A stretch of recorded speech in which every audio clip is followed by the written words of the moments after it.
สวัสดีค่ะเพื่อนๆวันนี้ก็กลับมาเจอกับแอลอีกแล้วนะคะวันนี้แอลมีเมนูขนมเค้กมาฝากเพื่อนๆค่ะเป็นฟรุตเค้กนะคะเราจะทำในช่วงเทศกาลวันคริสต์มาสนะคะแล้วก็เทศกาลวันปีใหม่นะคะเอาเป็นของฝากนะคะหรือไม่ก็คือเอาไว้ทานกันที่บ้านนะคะวันนี้นะคะก่อนอื่นที่เราจะไปเริ่มทำฟรุตเค้กกันนะคะแอลฝากเพื่อนๆกดไลค์กดแชร์แล้วก็อย่าลืมกด Subscribe ให้แอลด้วยนะคะเป็นกำลังใจให้แอลด้วยนะคะเดี๋ยววันนี้เราจะมาทำฟรุตเค้กกันนะคะมีอุปกรณ์วัตถุดิบอะไรบ้างเราไปดูพร้อมๆกันค่ะ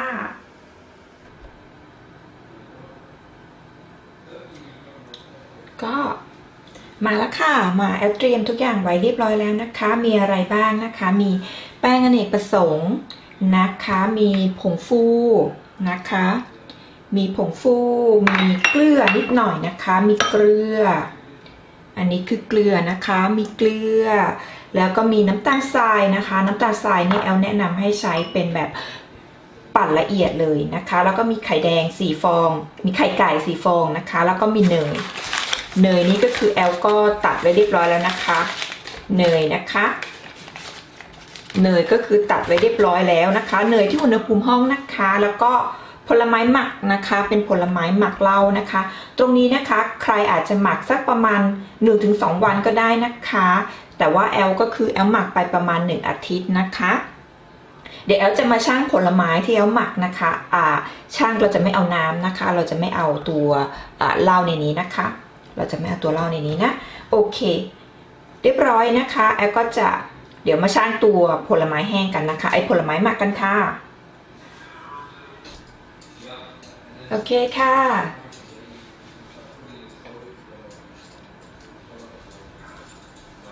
โอเคนะคะตอนนี้วัตถุดิบต่างๆเราพร้อมแล้วนะคะเดี๋ยวเรามาทวนกันอีกรอบนะคะจะได้ไม่ลืมนะจะได้เป็นการเช็คด้วยว่าเราเตรียมวัตถุดิบทุกอย่างถูกต้องนะคะมีไข่ไก่นะคะมีเกลือมีผงฟูมีน้ำตาลทรายมีแป้งอเนกประสงค์นะคะใช้แป้งอเนกประสงค์แล้วก็มีตัวผลไม้ที่เราหมักนะคะแอลช่างตวงเรียบร้อยแล้วมีเนยนะคะเนยแจ่ที่อุณหภูมิห้องนะคะแอลจะร่อนเกลือกับผงฟูนะคะในตัวแป้งอเนกประสงค์เลยนะคะเดี๋ยวเราไปร่อนนะคะแล้วจากนั้นนะแอลจะเอาตัวเนยนะคะไปตีแล้วเราก็จะค่อยๆทยอยใส่น้ำตาลทรายนะคะใส่น้ำตาลทรายที่จะแบ่งเป็น3ส่วนเนาะแล้วก็ค่อยๆตีให้เขาเนยกับตัวน้ำตาลทรายนะคะขึ้นฟูนะคะหลังจากนั้นเราถึงจะใส่ไข่นะคะใส่ไข่ลงไปทีละฟองค่ะโอเคเดี๋ยวเราเริ่มกันเลยนะคะ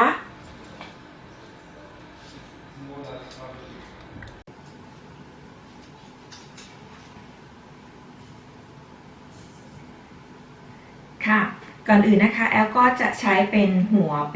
ใบไม้นะคะในการที่แอลจะตีเนยนะคะเดี๋ยวเราจะเอาเนยใส่เข้าไปนะคะแล้วก็ตีเนยสักประมาณ 1-2 นาทีก่อนนะคะแล้วเราถึงจะใส่น้ำตาลทรายนะคะ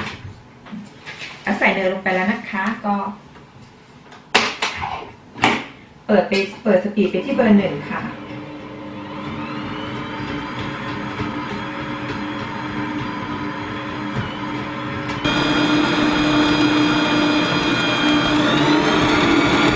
เดี๋ยวเราจะตีเนยให้เขาอ่อนตัวลงกว่านี้นิดนึงนะคะ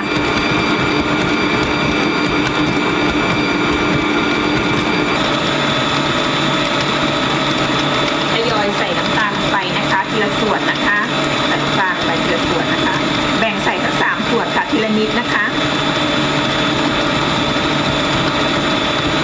มันจะทำให้เราตีได้ง่ายขึ้นนะคะตัวน้ำเนยกับน้ำตาลจะเข้ากันได้เร็วมากขึ้นนะคะแล้วก็ตัวน้ำตาลจะละลายได้ง่ายนะคะ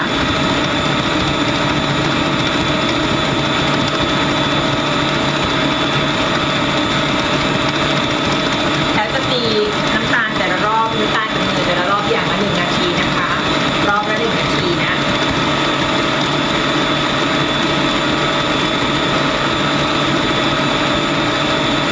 เห็นไหมคะว่ามันยังติดอยู่ที่โถนะคะเดี๋ยวแอลจะ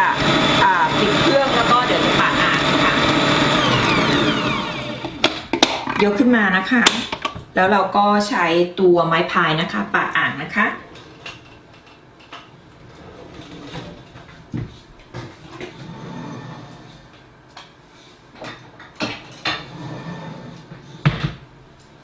โ นี่นะคะนี่ยังเป็นนี่นะคะเราต้องช่วยเขานิดนึงนะคะเพราะว่าตัวเนยเราใช้แค่นิดเดียวแล้วก็โถมันใหญ่ใช่ไหมคะมันจะไปติดที่ก้นนะคะนี่นะคะเดี๋ยวเราก็จะช่วยเขาปัดอ่างบ่อยๆนะคะแล้วเราก็ตีเพิ่มนะคะนะโอเคแล้วก็จะเริ่มใหม่นะคะก็1 นาทีนะคะ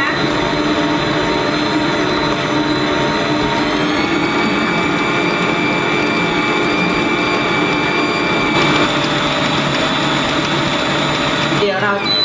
โอเคครบแล้วนะคะเดี๋ยวเราก็ค่อยๆใส่ลงไปอีกนะคะก็นี่นะคะยกขึ้นมาค่ะดูนะคะดูจะถ้าสมมติเราจะได้ยินเสียงสากของเม็ดทรายนะคะแสดงว่ามันยังไม่เข้ากันดีเดี๋ยวเราก็ปาดอ่างนะคะแล้วเราก็ค่อยๆทยอยใส่น้ำตาลทรายลงไปอีกนะคะใส่น้ำตาลทรายลงไปทีละนิดนะคะนี่นะคะนี่แอลยังได้ยินเสียงเม็ดทรายอยู่นะคะเห็นไหมคะนี่นะคะแสดงว่ามันยังไม่น้ำตาลทรายไม่ละลายนะคะแล้วเราก็ดีแล้วเราก็เดี๋ยวแอลจะค่อยๆทยอยใส่น้ำตาลทรายนะคะตัวนี้นะคะมันจะขึ้นอยู่กับว่าเนยที่เราใช้อุณหภูมิอยู่ที่เท่าไหร่นะคะเนยเย็น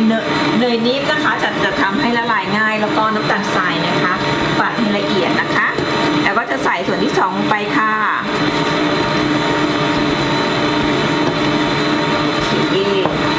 แล้วก็เดี๋ยวจะเพิ่มสปีดเป็นสักประมาณเบอร์3นะคะ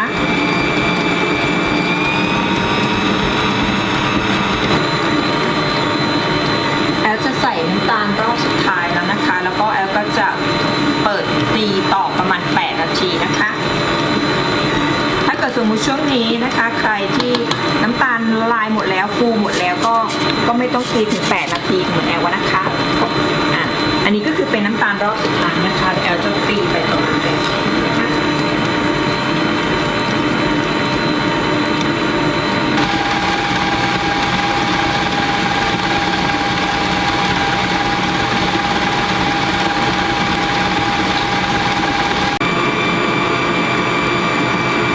พอเนยนะคะสีซีดลงนะคะแล้วก็เนื้อฟูขึ้นนะคะแล้วก็ไม่มีเศษน้ำตาลทรายแล้วนะคะเราก็จะค่อยๆทยอยใส่ไข่ลงไปทีละฟองนะคะ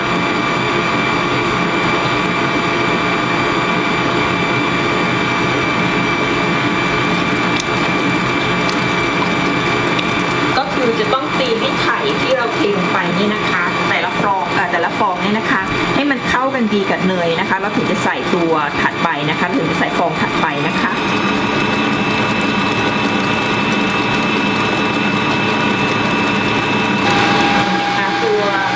เนยกับตัวไข่มันจะต้องรวมเป็นอันเดียวกันนะคะเป็นเนื้อเดียวกันนะคะมันจะเป็นเนยกับไข่มันจะเป็นตัว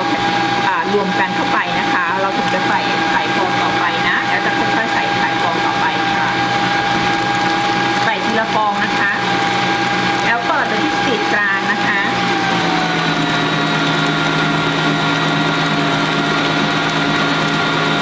ก็แต่ละฟองก็จะใช้เวลาในการตีประมาณ 1-2 นาทีนะคะ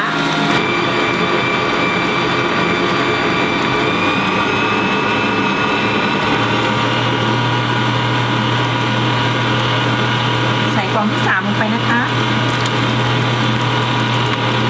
ใส่ลงไปเลยนะคะแล้วก็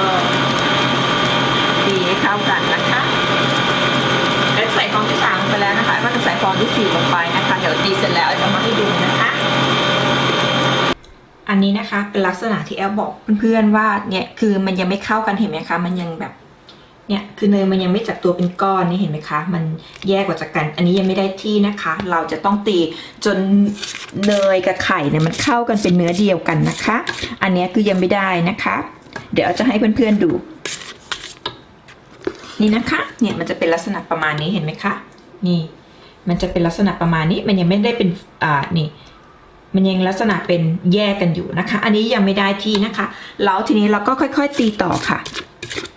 นี่นะคะเนี่ยนะเราก็ค่อยๆตีต่อนะคะไม่ต้องตกใจค่ะก็ท ทีนี้ก็ใช้สปีดต่ำนะคะก็ค่อยๆตีต่อแต่ว่าโถตีจะต้องเย็นนะคะเราจะไม่ให้เนยเราละลายนะคะแล้วก็จะใช้สปีดเบอร์2ค่ะแล้วก็จะประมาณเบอร์2เบอร์3นะคะ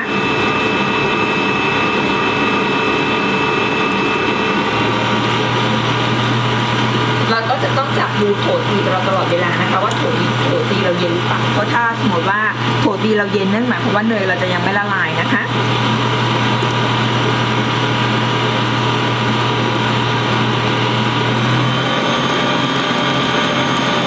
อันนี้คือยังไม่ได้ที่นะคะอันนี้ใส่ไข่ไปแล้วฟองที่4นะคะหรือบางคนนะคะเขาอาจจะตีไข่ให้เข้ากันก่อนนะคะแล้วเขาก็จะค่อยๆใส่ทีละช้อน2 ช้อนอะไรประมาณนี้นะคะเดี๋ยวแอลตีไปนะคะแอลก็จะตีต่อไปสักประมาณ5 นาทีนะคะแล้วเดี๋ยวเรามาดูกันนะคะว่าพอมันเข้ากันเป็นเนื้อครีมแล้วว่ามันจะเป็นลักษณะแบบไหนอันนี้ก็อยากให้เพื่อนๆดูตรงนี้นะคะเพราะบางคนจะชอบเจอปัญหาว่าเวลาที่ทำเค้กที่มีส่วนประกอบของเนยเยอะมันนะคะมันจะแบบว่าจะเจอปัญหาลักษณะนี้นะคะนี้นะคะก็หลังจากที่เราตีไปสักพักนะคะมันจะเบาขึ้นมานะคะแล้วมันก็จะเป็นเนื้อครีมแล้วนะคะประมาณนี้นะคะจะไม่เห็นเป็นรอยแยกระหว่างเนยกับตัวไข่นะคะหลังจากนั้นนะคะพอเราได้ลักษณะแป้งเป็นครีมที่มันเบาลักษณะแบบนี้แล้วนะคะแอลก็จะทยอยใส่แป้งไปนะคะใส่แป้งที่เราร่อนไว้นะคะสาเหตุที่แอลใช้ตัวหัวใบไม้นะคะไม่ได้ใช้หัวตะกร้อเพราะว่าแอลไม่ต้องการให้ฟองอากาศมันเข้าไปเยอะนะคะเพราะว่าเราทำเค้กเนยเนาะเราแบบว่าอยากให้เนื้อมันเนียนๆนะคะไม่อยากให้ได้ฟองอากาศเยอะๆแล้วก็แอลก็จะใช้ตัวหัวใบไม้แทนนะคะทีนี้นะคะเราก็จะค่อยๆทยอยใส่ตัวแป้งค่ะแล้วก็เปิดไฟสปีดไปที่เบอร์ต่ำสุดนะคะเบอร์ต่ำสุดแล้วเราก็ทยอยใส่นะคะเพราะว่ามันจะได้ไม่ฟุ้งนะคะทยอยใส่ค่ะ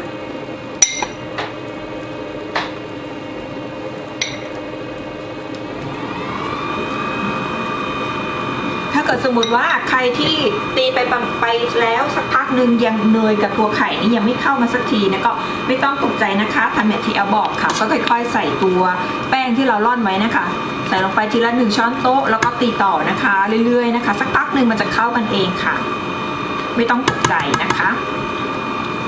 การแก้ไขครั้งหน้าก็คือ1ก็คือเนยจะต้องนิ่มขึ้นนะคะเพราะว่าถ้าเกิดเนยเย็นกับน้ำตาลที่มันเม็ดใหญ่มันจะเข้ากันได้ยากนะคะแล้วก็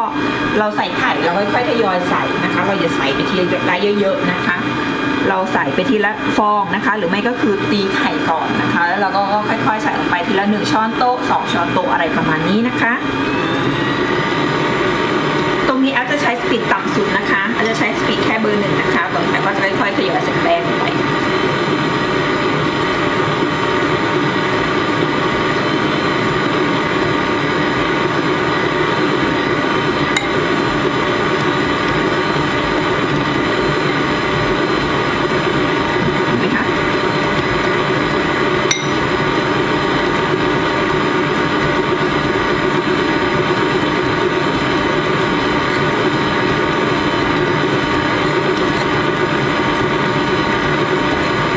ก็คือเป็นพื้นฐานเบสิกของเค้กเนยเลยนะคะตัวนี้นะคะ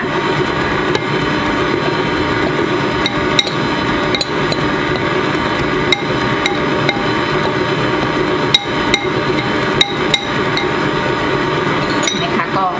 เข้ากันประมาณนี้นะคะไม่ต้องหลังจากนี้แอลจะไม่ใช้สปีดสูงกว่านี้แล้วนะคะเดี๋ยวแอลก็จะค่อยๆปาดอ่านนะคะ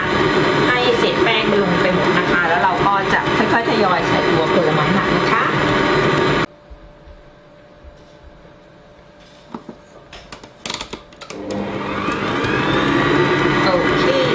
ร้อยนะคะแอลเปิดสปีดที่เบอร์1นะคะแล้วก็แอลจะค่อยๆใส่ผลไม้หมักนะคะลงไปค่ะสปีดต่ำสุดนะคะ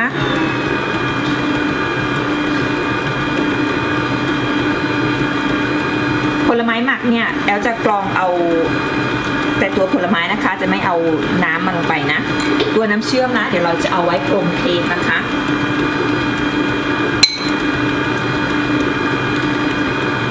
คือตอนนี้กลิ่นเหล้านี่หอมมากๆเลยค่ะ บางคนหมักผลไม้เป็นเดือนเป็นปีนะคะ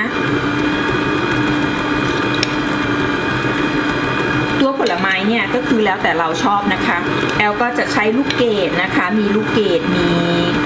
ผิวส้มเชื่อมนะคะมีผิวมะนาวเชื่อมเนาะที่แอลหาได้แล้วก็มีตัวแคนเบอรี่นะคะมีแคนเบอรี่มีเชอร์รี่นะคะใครจะใช้แอปริคอตก็ได้นะคะใช้พลัมก็ได้ใช้ตัวลูกอินทผลัมก็ได้นะคะลูกฟิกก็ได้นะคืออันนี้จะขึ้นอยู่กับเราชอบนะคะแล้วเราก็หาอันไหนได้เราก็จะใช้อันนั้นไปนะคะ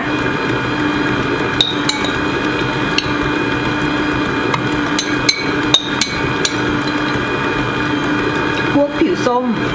เชื่อมนี่แอลก็ซื้อเอานะคะแอลไม่ได้ทำเองนะ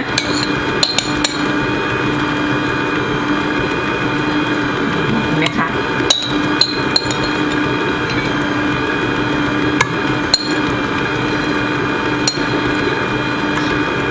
เรียบร้อยนี่นะคะจะได้เป็นลักษณะประมาณนี้นะคะปิดค่ะแล้วเราก็เอาไปเทใส่พิมพ์นะคะอันนี้แอลจะอบในพิมพ์เป็นปล่องนะคะก็น่าจะสักประมาณ2พิมพ์นะคะนี่นะคะเรียบร้อยแล้วค่ะได้ลักษณะประมาณนี้นะคะเนื้อเค้กก็จะเบาๆนุ่มๆนะคะแล้วก็จะมีตัวผลไม้หมักแทรกอยู่นะคะตัวนี้นะคะบางคนเขาจะทำเป็นมันจะมีเป็นสีแบบออกน้ำตาลนะคะอาจจะเป็นเพราะว่าเขาใช้เป็นน้ำตาลมะพร้าวน้ำตาลทรายแดงนะคะก็จะได้อีกสีหนึ่งนะคะโอเคป่ะเดี๋ยวแอลจะไปเตรียมพิมพ์นะคะแล้วเราก็จะเอาเข้าอบเลยค่ะแอลเตรียมเตาอบไว้เรียบร้อยนะคะส่วนน้ำเชื่อมนะเดี๋ยวแอลจะเอาไว้พรมเค้กนะคะนี่เรียบร้อยนะคะเดี๋ยวเอาไปเตรียมพิมพ์นะคะแล้วเราก็เทใส่พิมพ์นะคะการในเสร็จแล้วนะคะแอลก็จะเอาตัวเค้กเนี่ยนะคะใส่ลงไปเลยค่ะก็ค่อยๆใส่ลงไปค่ะหอมมากเลยนะคะก็ใส่ลงไปหมดแล้วนะคะก็เกลี่ยค่ะใช้สปาตูล่าแบบนี้นะคะเกลี่ยให้เท่าๆกันนะคะตัวนี้จะใหญ่มากเลยนะเนี่ยถ้าเกิดสมมติว่าใครมีพิมพ์เล็กก็แบ่งใส่สักประมาณ2พิมพ์ก็ได้ค่ะพิมพ์ขนาด20เซนนะคะ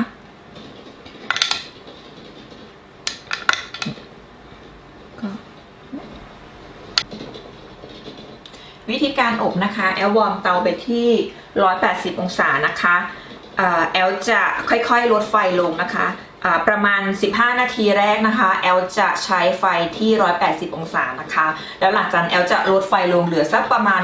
170นะคะ160ถึง170องศานะคะแอลจะพยายามอบให้ได้ประมาณ1ชั่วโมงนะคะแล้วก็เดี๋ยวเรามาดูกันนะคะ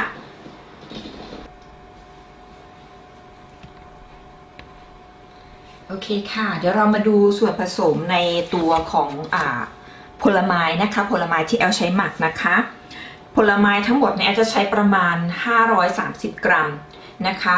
530กรัมแล้วแอลก็จะเติมเหล้าลำลงไปประมาณ250กรัมนะคะซึ่งเหล้ารำเนี่ยแอลจะใช้หลายยี่ห้อมากนะคะใครหาตัวไหนได้ก็ใช้ตัวนั้นนะคะก็คือเหล้ารำประมาณ250กรัมนะคะเลือกที่เราหาได้นะคะแล้วก็กลิ่นเหล้าลำแต่ละตัวมันก็จะมีเอกลักษณ์นะคะหลายๆอย่างนะคะก็คือแอลจะใช้ผสมกันนะคะก็สิ่งที่แอลใช้นะส่วนเป็นหลักเลยนะคะแอลจะใช้ลูกเกดนะคะแอลก็จะมีลูกเกดสีทองนะคะลูกเกดสีทองลูกเกดสีดำแล้วก็มีนะคะแล้วก็ตัวเชอร์รี่ค่ะตัวเชอร์รี่แอลอยู่ไหนตัวเชอร์รี่นี่ตัวเชอร์รี่ประมาณนี้นะคะนี่เราจะใส่เชอร์รี่อันนี้ประมาณ100กรัมนะคะใส่ตัวเชอร์รี่เชื่อมเนี่ยนะคะประมาณ100กรัมเนาะแล้วก็ที่เหลือก็จะเป็นพวกมีผิวส้มนะคะมีผิวส้มแอลใช้ผิวส้มเชื่อมนี่มีผิวส้มเชื่อมมีผิวมะนาวเชื่อมนะคะแล้วก็มีแอปริคอตด้วยนะคะมีแอปริคอตแล้วก็จะมีตัวอันนี้น่าจะเป็นแคนเบอรี่นะคะอย่างอื่นแอลไม่ได้ใช้นะคะแอลก็จะใช้หลักๆอยู่เท่านี้นะคะก็ผลไม้รวมทั้งหมดนะก็คือเป็นประมาณ530กรัมนะคะแล้วก็เติมเหล้ารำไป250กรัมนะคะส่วนผลไม้เนี่ยก็เลือกที่เราชอบนะคะแล้วก็แ แต่แอลจะเพิ่มแต่แอลจะใส่ตัวเชอร์รี่เชื่อมเนี่ยประมาณร้อยหนึ่งนะคะ100 กรัมก็ไปหักลบออกจาก530นะคะแล้วก็มีน่าจะเป็นประมาณนี้นะคะนะคือผลไม้เราหาอะไรได้เราก็พยายามใช้ตัวนั้นนะคะแต่ว่าในสัดส่วนประมาณนี้นะคะแล้วก็แอลก็จะใส่วานิลานะคะฝักวานิลากรีดนะคะกรีดฝักวานิลาแล้วก็เอาตัวเม็ดวานิลาลงไปด้วยนะคะนี่นะคะหมักลงไปเลยนะคะมีวานิลานะคะแล้วก็มีตัวอบเชยนะคะอบเชยมีโป๊ยกั๊กนะ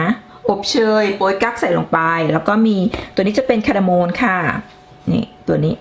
ก็จะเป็นคาร์ดามอนก็จะได้กลิ่นนี่นะคะมีคาร์ดามอนเนาะแล้วก็เนี่ยค่ะประมาณนี้นะคะแอลก็จะใส่เครื่องเทศประมาณนี้นะคะเพราะว่าแอลไม่ได้ใส่เครื่องเทศในตัวเค้กนะคะแอลใส่เครื่องเทศในตัวที่แอลหมักนะคะนี่เห็นไหมคะแอลก็จะใส่โป๊ยกั๊กนี่มีโป๊ยกั๊กมีอบเชยมีวานิลานะคะแล้วก็มีเหล้านี่ก็จะเป็นคาร์ดามอนที่แอลใช้นะคะหลักๆก็จะมีประมาณนี้นะคะก็คือตัวนี้นะคะแอลมาจะหมักเนี่ยเราสามารถที่จะเอาไปทำอย่างอื่นได้นะคะเอาไปทำเค้กเอาไปทำอย่างอื่นได้นะคะแอลก็จะหมักวันนี้หมักไว้นะคะแอลหมักเกินมานิดหน่อยนะคะเพราะว่าเดี๋ยวแอลจะเอาไปใช้ทำตัวสตอเล่นด้วยนะคะนี่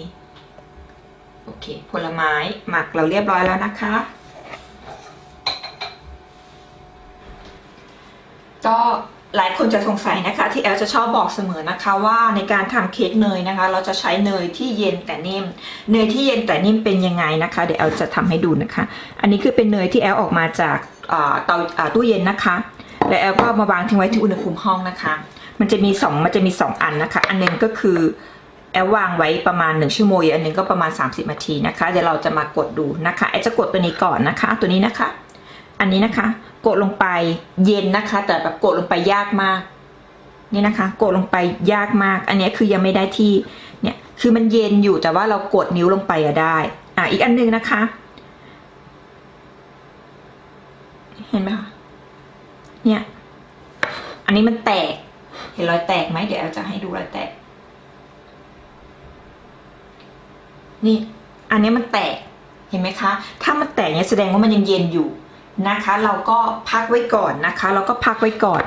นะคือตัวนี้จะได้ที่ละนะคะคือเรากดลงไปแล้วมันไม่แตกแล้วมันยังเย็นอยู่นี่นะคะกดลงไปแต่ว่าตัวนี้ก็คือ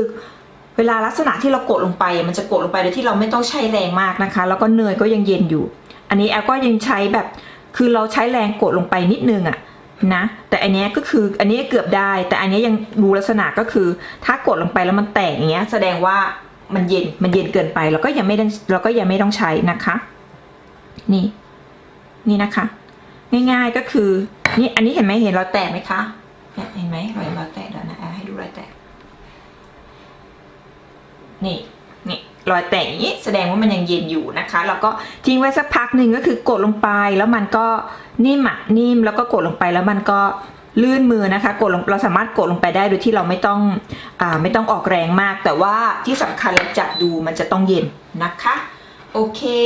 เนี่ยนะคะเวลาที่เรากดลงไปแล้วก็จะเห็นรอยแบบเนี่ยรอยนิ้วอย่างเงี้ย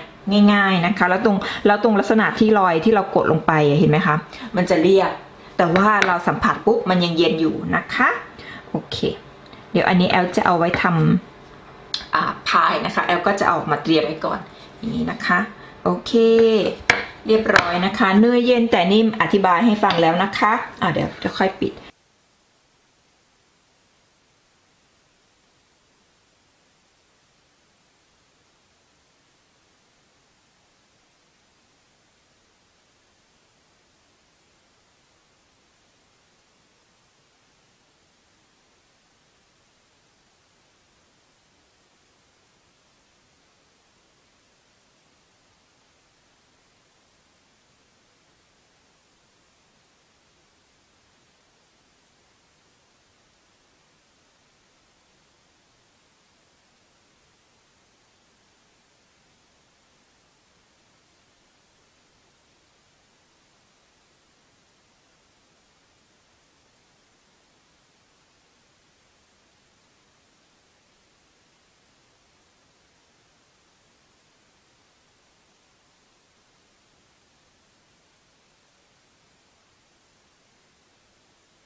เคค่ะ ก็ตอนนี้ก็เย็นสนิทแล้วนะคะ ก่อนที่แอลจะเอาไปบ่มนะคะแอลจะแต่งหน้าให้เสร็จเลยนะคะอันนี้เป็นแยมนะคะแอลใช้แยมส้มนะคะแอลใช้แยมส้มนะเอาแยมส้มไปอุ่นในไมโครเวฟสักแป๊บหนึ่งนะคะหรือใครจะใช้เป็นแยมอพิคอตก็ได้อันนี้คือแยมส้มนะคะ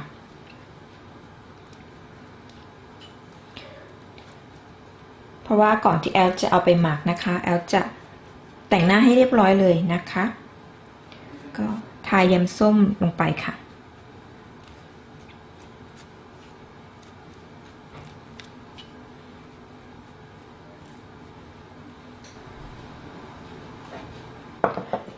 ทีนี้ก็เลือกเลยค่ะผลไม้ที่เราจะตกแต่งแอลก็มีง่ายๆค่ะมีเชอร์รี่เชื่อมมีลูกฟิกนะคะมีแอปริคอตมีลูกพลัมนะคะแล้วก็มีส้มในแอลเชื่อมเองนะคะก็ตกแต่งตามที่เราชอบนะคะนี่แอลจะเอาตัวส้มใส่ด้านนี้แอลจะเอาด้านนี้เป็นด้านหน้านะคะนี่นะแอลก็จะเอาแบบให้มันเอียงด้านนี้เป็นด้านหน้าแล้วก็มีเชอร์รี่เชื่อมนะคะแอลจะพยายามแต่งให้มันลอยตรงนี้ค่ะนะเราจะได้แบบไม่ต้องกังวลกับมันมากนี่นะคะก็ใส่สลับสีกันไปค่ะอันนี้เป็นลูกฟิกเดี๋ยวเอาใส่ลูกฟิกตรงนี้เป็นฟิกแห้งนะคะเป็นลูกฟิกแห้งเนาะก็พอดีเลยจะได้ไม่ต้องแบบไอ้นี่นะคะนี่นะคะคือการที่เราใส่แยมลงไปอ่ะมันก็จะทำให้ตัวเค้กเราอ่ะมันติดนะคะก็นี่นะคะก็เป็นเหมือนว่าเราใช้อะไรเป็นตัวในนี้นะคะเราก็จะพรีเซนต์เขาออกมานะว่าในนี้มีอะไรบ้างนะคะ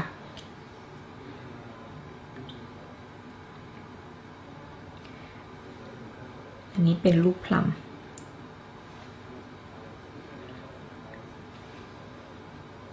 ทำง่ายๆนะคะไม่ต้องแบบง่ายมากเลยนะคะจริงๆมันจะอร่อยก็คือตอนที่เราไปหมักนี่แหละค่ะขั้นตอนที่เราจะไปบ่มอะค่ะหมักบ่มเนี่ยค่ะมันจะทำให้กลิ่นดีขึ้นรสชาติดีขึ้นนะคะเดี๋ยวแอลจะเพิ่มตัวโปยกั๊กนะคะแอลว่าสีมันตัวนี้สวยดี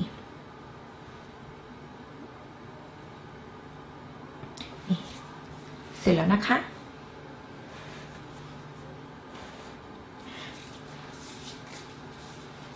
แล้วก็ขั้นตอนสุดท้ายก็คือการทำน้ำเปล่านะคะก็คือแอลจะเป็นตัวนี้นะคะแอลจะใช้ตัวนี้ฉีดพ่นนะคะฉีดข้างบนก็คือให้มันเคลือบนะคะให้หน้าผลไม้ลงเงานะนะคะแล้วก็จะฉีดตรงนี้นะคะ